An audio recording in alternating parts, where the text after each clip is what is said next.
Hey sis, yeah, I'm talking to you, the one who's been scrolling through social media thinking, Lord, did I miss the husband memo?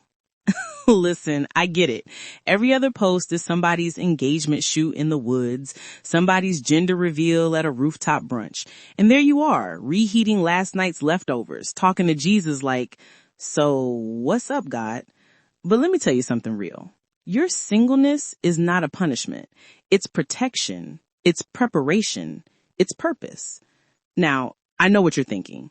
Girl, I've been prepared, okay? I've done the healing work. I've journaled, fasted, tithed, and even deleted his number 3 times. And he's still texting me, hey stranger.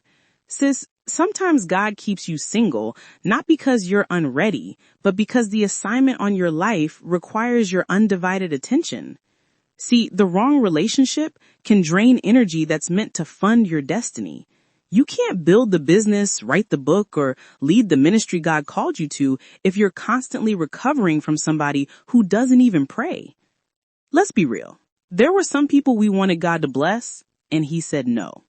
Not because they were evil, but because they were a distraction in disguise. Sometimes God's no is his mercy. He saw what you couldn't, the manipulation, the unhealed trauma, the silent competition, and he said, nah. Not my daughter. She's called to more. Girl, that's grace. And I know we've all had that moment of desperation. Like, Lord, if you just let me meet a good man at Target, I'll never ask for anything else. Next thing you know, you're in Target and all you see are married men buying diapers and college kids buying ramen. That's when God whispers, see, I'm saving you, beloved. Psalm 84:11 says, no good thing will he withhold from those who walk uprightly. That means if God hasn't sent it, it's not because he's forgotten you. It's because it's not good for you right now. Sometimes singleness is the season where God detoxes your identity. He's teaching you how to be loved without performing, how to rest without guilt, how to worship without needing an audience. Because if you can't be content alone, you'll look for someone else to complete what only Christ can fill. When I used to pray, Lord, send my Boaz, and God said, baby, you don't even like your Ruth season. You're complaining about gleaning when I'm trying to teach you gratitude. Whew. Sometimes we want the relationship blessing without the refinement process, but character is what sustains the promise. See how God's preparing for you? He's not coming for a damsel in distress. He's coming for a woman on assignment, a woman who knows who she is and whose she is. And listen, we gotta stop saying, I'm waiting on my husband. No, ma'am. You're not waiting. You're living. You're glowing. You're thriving. You can sip your matcha, go to therapy, travel, tithe, and walk in purpose all while single. Because life doesn't start when you say, I do. It's happening right now. 1 Corinthians 7:32 says, an unmarried woman is concerned about the Lord's affairs. Her aim is to be devoted to the Lord in both body and spirit. That doesn't mean you can't desire marriage.